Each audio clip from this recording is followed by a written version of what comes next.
So now you're talking to Councillor Adams Kochinya. So, Councillor Adams, thank you very much for taking the time out of your Saturday to talk with us. We really do appreciate it. And so your ministry is really about keeping families together and advocating against divorce. And this is a very important ministry. This is something that I'm very passionate about, because I believe that from families, we build nations, you know. So when we have strong families, we can build stronger and better nations. When we have a broken family, then we have all of these vices on the streets, and we have a broken nation as well. When we lose our family values, the country loses its values and purpose as well. So today, I would like to talk to you about a very controversial trend that we have. And this controversial trend is the trend of toxic femininity, you know, of this. Why is this trend? Why is this happening in our communities? Why do you think we have this thing in our communities now? Okay, thank you very much for this question. And, you know, I'm seeing that, like, the world and its people is changing day in, day out. You understand? Some 30 years ago, we weren't having these social medias and all those things, you know? And now we are in the 2022. It means that the way things were in the past, it wouldn't be today. So there is a lot of manipulations coming from here and there. You see, social media is putting a lot of vices on the internet. Or we are seeing a lot of things day in, day out, and people are learning. You understand? People are very quick in learning. So when they see the vices on the internet, some might love to learn it. If they not considering consequences following those things, you see. So the vices of femininity is only because people are quick in learning what they have not testified of, or what they don't know the outcome. Okay.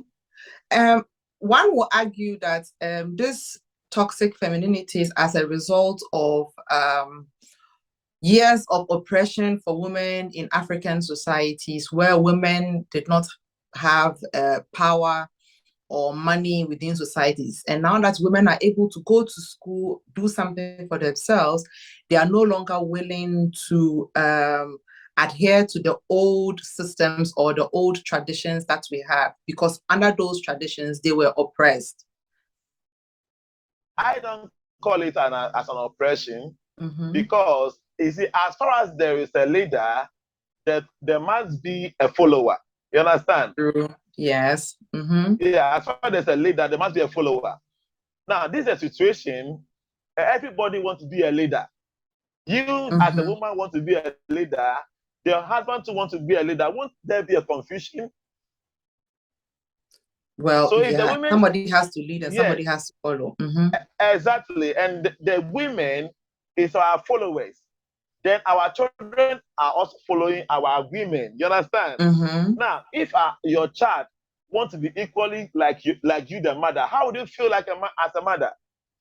You feel bad. You see, you wouldn't be happy. So the women are seeing that their relationship with the men is an oppression because they want to be equal with the men. But no. You cannot be equal as a vice president to your president. It is not done. It is never done in any way.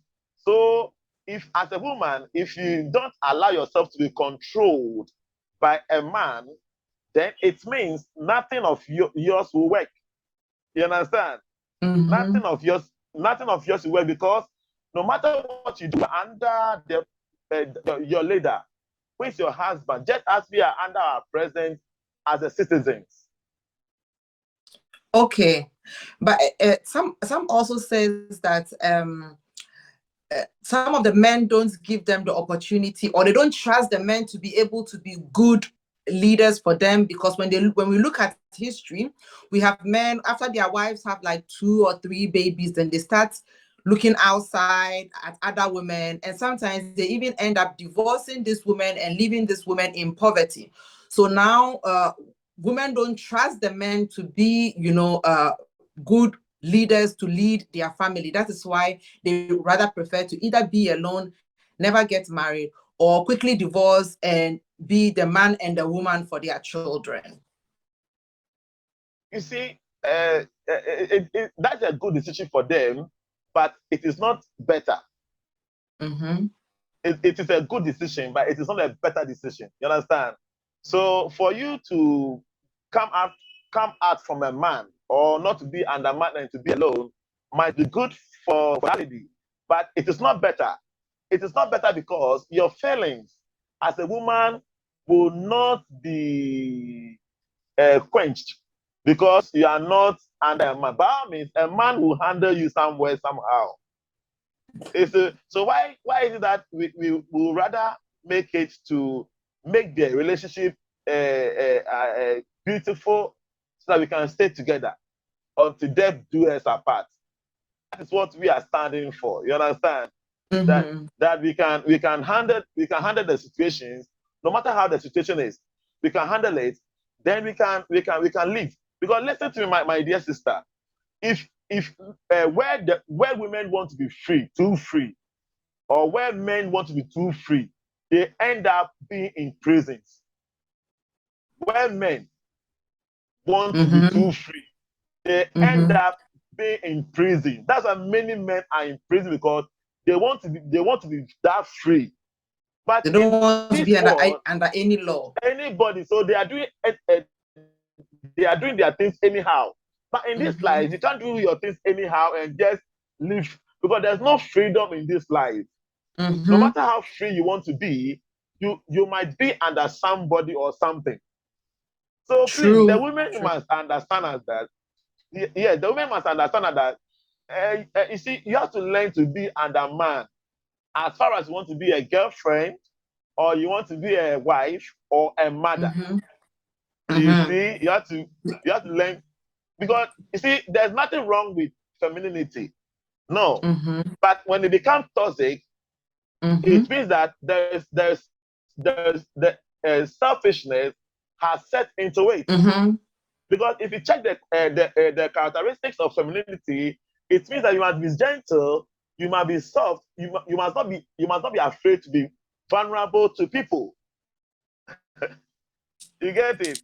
But when it becomes toxic, then you become selfish. You become the opposite of the femininity.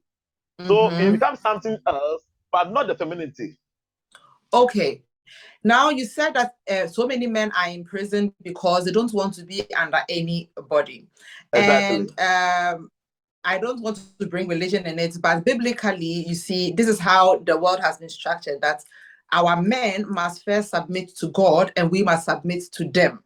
You understand? Okay. So what happens if the men are also not submitting to God, which means they are not holding the values that is stated, or the rules or the law that is laid down for them biblically? Don't you think that is also part of what is giving rise to toxic femininity? No, I don't think so. You see, no matter how the situation is, the Bible has made a provision for such situations, which is the Bible says in 1 Corinthians chapter 7, we say that if your husband, that's the verse 14 and 15 going down, that if your husband, if you marry a man who doesn't believe, you don't leave such a man. Likewise, the man, if you marry a woman who doesn't believe, you must not leave that woman. How would you know that your characters or whatsoever you portray in the home will not change that man in the future? You see the point? So you see, God is in His mercy knows as and when every man will be converted to Him. All the men cannot be converted in the. It's a process. You understand? It's a process. So if a man can be converted to God this 2022, some to our destiny 2029. Some people are destined 2040. So as a woman, you must know or use all that you can do to maintain that man, or you as a man, you maintain that woman to that time that God in his own wisdom will convert such a person. You see, the Bible has made provision for us. That's it. You have to understand that I do understand that. But the thing that I wanted to also ask you about is, in your advocacy, what do you tell to men who are also not following? Because you see, it takes two adults to build a home to maintain a marriage. So exactly, in as much as we have toxic femininity, we have toxic masculinity as well, where the man also tried to really like suppress the woman. And we've had like in recent times we've had stories of people beating, killing their wives and all of this. And sometimes I believe this also drives fear into the heart of some women when it comes to the topic of marriage or submitting to the man. So what does your ministry do when it comes to things like this as well, to help the people who are really going to the very far side in their feminine traits or their femininity to understand that there has to be a balance? And how do you advocate that, or how do you preach on that? Okay. One thing I know is that, thank you for asking that question. One thing I know is that, see, before the Bible came or before people started knowing God, people know marriage. People know marriage, or people knew marriage before knowing God. You understand? So what I normally do is that, I deal with abusive husbands. If a report comes to me that you're an abusive husband, then I have to allow you to go through the anger therapy. You understand? And it is helping a lot of men to maintain their hope. Because one thing that men are prone to is quick anger because of their ego. The ego in man will react quickly to anger compared to a woman. So for the men who are not godly, who are not God-minded, they are so open to counseling. You see, so they come, I teach them, and to God be the glory. Many men that come to me with those issues end up being better men, though they don't know God. But when you have to understand that, or you have to understand that you don't need to know God before you become good. You understand me? Yeah. Yeah. Even we are good in our traditional religion in Africa demands that we are good. Yes. Yes. So people doesn't need God to be good. No. If you know God to be good, it's a very advantageous. But you don't need to need to know God to be good, because every human being, there's a potential goodness in everyone. You just have to allow that potential to exhibit. Then you become a better husband, then a better wife. That is our hope too. Yes. No, it's not our hope too. It is something that the men must know. I know a lot of men who don't go to church, they don't know God, they don't know whatsoever, but they are good people. They are good husbands. True. Imagine a man who doesn't go to church. He doesn't know God, but he polishes the shoes of the wife to go to church. That's a good husband, because yes, you see, if the wife is getting the children ready for church, it's good for you to also help with some things. He irons the children's dresses whatsoever. But he doesn't. My father is a typical example. My father doesn't go to church, but when I was young, when I'm going to Sunday school, he will give me this thing, transport to go to Sunday school. Yes, but it doesn't have anything to do with church. That's why people don't need God to be good.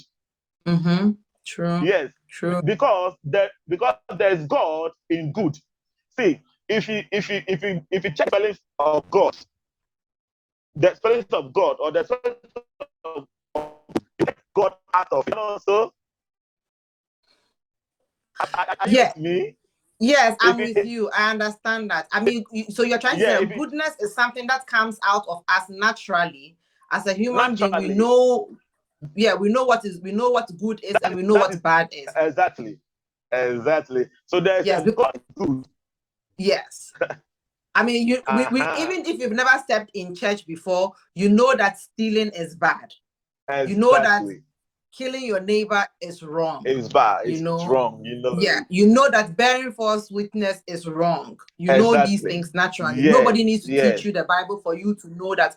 Because even when you do it, you have this bad feeling inside already. It comes naturally. You'll be feeling bad inside already. Yes, okay. Exactly. So moving on from that point, I would like for you to another thing that most of these women are saying is that first when women didn't earn their own money and everything, they stayed at home, took care of the family and so on. But somehow with the passing of time, women had to evolve because economic situation. Women had to evolve, had to learn, go to school, also bring something to the table at home. Okay. But so many of them find it that even though they have evolved and taken on more masculine roles of bringing home the bread that a man is supposed to bring the bread, so many men also refuse to evolve and take on quote unquote feminine roles like helping with house chores, helping with children, because some men feel like they are above that, but they are not above a woman bringing income, even though that is traditionally a man's role. You see, in a relationship where love abides, there's nothing like this is this person's role, this is this person's role. You see, when you love somebody, you don't want the person to be burdened. So if the person is doing something, you just put your hand into it to assist. That is where love abides. But in a marriage where love is diminishing, it means that at first it was such. But as time progresses, things are changing. So the love is diminishing. You understand? That is where the woman doesn't want to help the man, or the man doesn't want to help the woman. But in a mutual relationship where there's love, love is abiding, you see, you naturally help your woman, or you naturally help your... And another thing too is that if women want to bring something to the table, men should know that when your wife start to bring something to the table, then it means that her time for the family affairs will also be going. Excellent. Because there's no job that can be compared to a woman who is taking care of the children. No, that is one of the tedious work on earth, is to take care of children. So if your wife is taking care of children, your children, my dear, your children, I'm repeating, both of you children, you have to note that she's doing one of the difficult work on earth. And you can bear with me that some of our children are very, very, very, very, very, very stubborn. Yes. But this woman is there. Yes, this woman is there doing all her best to put the children in order. My sister, can you tell me that this woman is not bringing anything to the table? Please. I don't know. This woman will wake up in the morning and cook. Sometimes you can even be in bed and she brings you some tea. Or anything at all. Or she might even force you to be eating. Some of us men, to eat is a problem for us. This woman is there to bring you food or to force you to eat. And you say this one is not bringing anything to the table, then you, the man, you have problem, not the woman. You see, we are in a dispensation that people are loving money than anything else. True. But that is totally wrong. See, if money or women bringing something to the table is what can stabilize relationship or marriage, then rich women mustn't divorce. True. But if you check it critically, rich women rather divorce than the poor women. You know why? Why? Because money is money is just the 2% to make family life running. Okay. Yes. Just 2%. But yes, most people think it's like 50%, yeah? Most people even think it is the 100%. But my dear sister, let me ask you a question. How would you feel?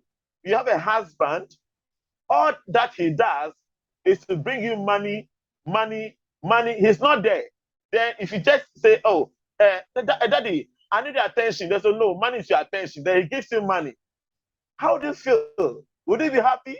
No. No. Likewise, if you have a wife whom you want her to bring this thing, how do you call it? To bring money to the table. And you, the man, you know that it is time that we used to make money. Is that not so? Mm-hmm. Now, it means that the woman will be spending less than 1 hour in the house. And I don't think you'll be happy. Yeah, I don't think you'll be happy with that because, but many men are not wise in a way that once the woman is bringing something to the table, they still need the woman present in the home. How is it possible, my dear? That is where the conflict starts. Yes. So the men should learn from what we are teaching them, that a woman who is bringing all her body into the marriage, bringing her emotions into the marriage, bringing all her I don't know, the rest, the qualities, the virtues into the marriage cannot be compared to a woman who is bringing something to the table, which is only money. Mm-hmm. Let me even tell you, one day I went for undercover investigation about where forgive my words, like where these prostitutes stand and do their business. Mm-hmm. I went as a client. I got one of the customers, one of the workers, and I chatted with her. And I asked her, between the married men and the single guys, who come here most? And the answer is very, very alarming. She said it is the married men. Wow. Yes, and I was surprised. Are they not getting anything at home? The point is that if you get a woman who is bringing something to the table, which is money, remember that she will get tired in the night. Mm-hmm. She can't be active. True. Yes, she can't be active like a woman who is single. No, like who is married, but not too much glued to money making. And it is alarming. It is not healthy. Even I was there, then a certain man also came. Then I talked to the man and I asked him, my boss, are you coming from a work? And he said yes. Then I asked him, why? What aren't you married? And he said, I'm married, but you know women.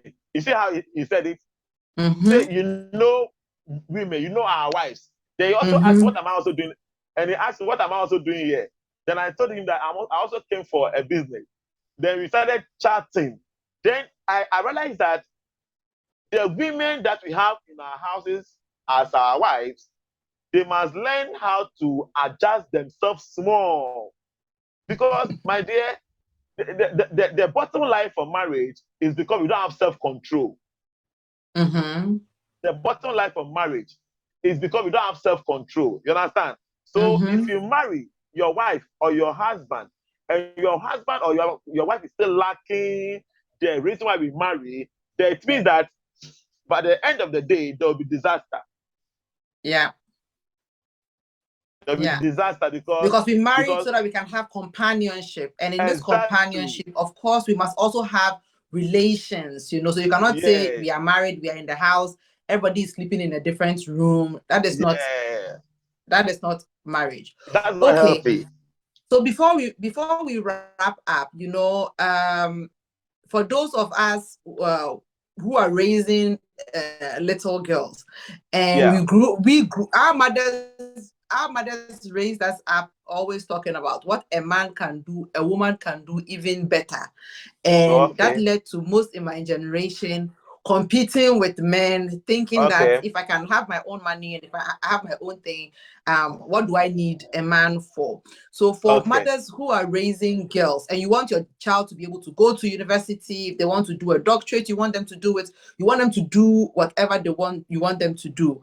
How do you teach them not to be toxic, even though we know that men and women are equal, but we are not the same? How do we teach our girls to be able to understand this?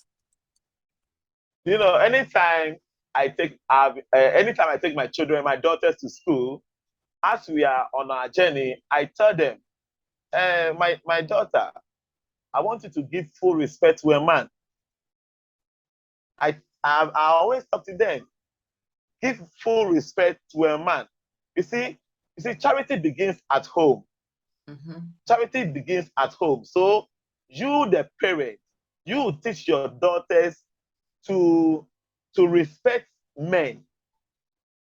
But what our parents don't do is that they are teaching their daughters to rather compete with men. No, it is a wrong doctrine. Teach your daughters to respect men. Do you know the reason why? When you teach your daughters to respect men, automatically men will love them. But when you teach your daughters to compete with men, competition normally ends up with disaster most often. You understand the point? Yes, there has to be a winner and a loser. Exactly. So when one person loses and he's not happy about it, won't there be murdering case? Well, they'll be angry. We all get angry when we...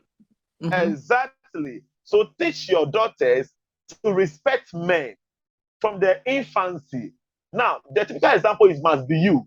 You, the husband, your ways, how you talk to your wife or whatsoever must depict that you are teaching your daughter to respect women as well.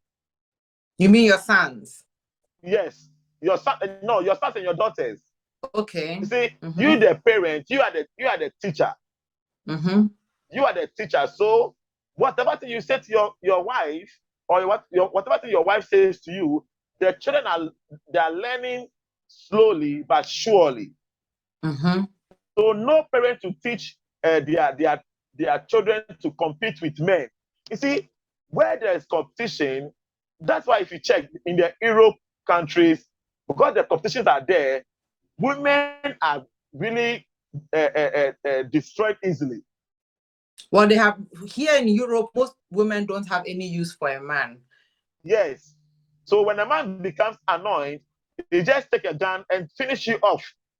But where there is forgive me for saying it, but that's the truth. You understand me? Where there is a respect, mutual respect between the man and the woman, give the man's room to him. That this is his office. You understand me? Yeah, this is his office. You see, this thing doesn't relate to workplace. As for workplace, you can compete with a man. Because that's the workplace. But you see, don't bring your workplace issues to your home.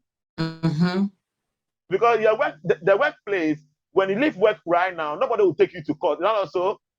Yeah. But right now, if you want to divorce your wife, there will be court issues. There will be something, children will be affected and whatsoever. But if you leave your workplace, the company even will not be affected even 1 minute. Yeah, well, you just have to write them a notice that you are leaving, and then that's it. You are gone. But it's not like marriage. That's why how you handle your marital affairs must be far different from how you manage your work affairs. So please, let us all learn. We are all learning here. Our daughters must not compete with the men.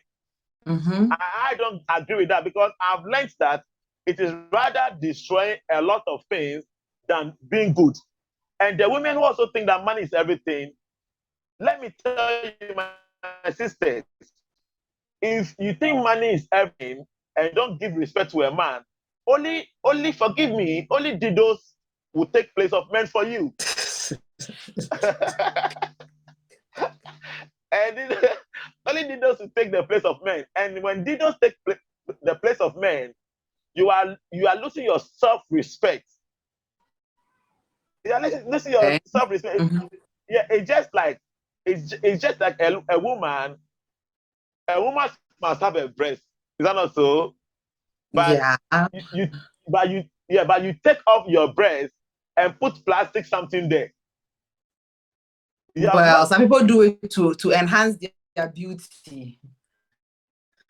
Yes, but you have lost such a person has lost her self-respect. Let me use a typical example here. Like let's compare a woman who has a natural hair, very natural hair, natural, beautiful, compared to a woman who has weak hair. Which one will be appreciated? Well, I would love to have long hair, but wearing wigs and waves makes my life easier. So it makes my life easier, so I don't have to deal with it. But I would appreciate it if I had long hair, of course. Compared to the natural. Of course, what we are all learning here is that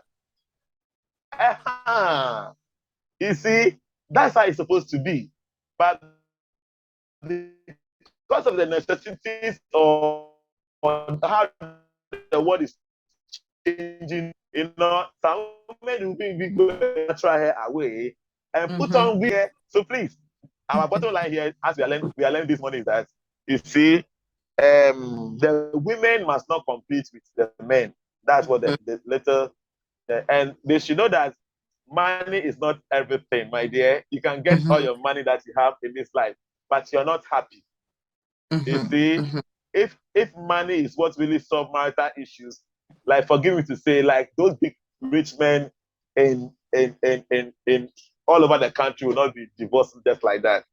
Marriage is beautiful when you understand that you want to stay together for the rest of your life as a couple. It doesn't mean challenges will not come. Challenges will come, but you have determined that we don't want divorce. I have problem with my wife, but we have vowed to our heads that we are not allowing divorce to occur. Divorce must not occur, because when a divorce occurs, there you see the real nature of the man you married. Yeah, true. When the divorce occurs, there you see the real nature of a woman you married. Because divorce, then they show you all their bad side. They don't have anything to hide. Bad sides, yes. So many people. So in Africa here, many people think that when the man is fooling, just leave and go. When the woman is fooling, just leave and go. But what I've recognized is that what happens after the divorce are more disastrous than what happened in the marriage. Yes. But they don't know. So they just take that step. But you can just divorce a man or a woman and she'll just come and burn you up because she's hurt. Yeah, because of the pain. I mean, the pain. Exactly. Some people don't know how to deal with their anger. They don't know how to deal with their pain and so on. So they do very drastic and dangerous things, especially when there's property inside. And exactly. I mean, the woman ends up taking all of it, and the man has to go and start from zero. As a human being, it will trigger some kind of pain inside of you. Okay, our time is up. I really like to thank you for taking the time out to come and speak to us on life issues on Advert Africa. We hope to see you next time in the next episode. Thank you and bye-bye.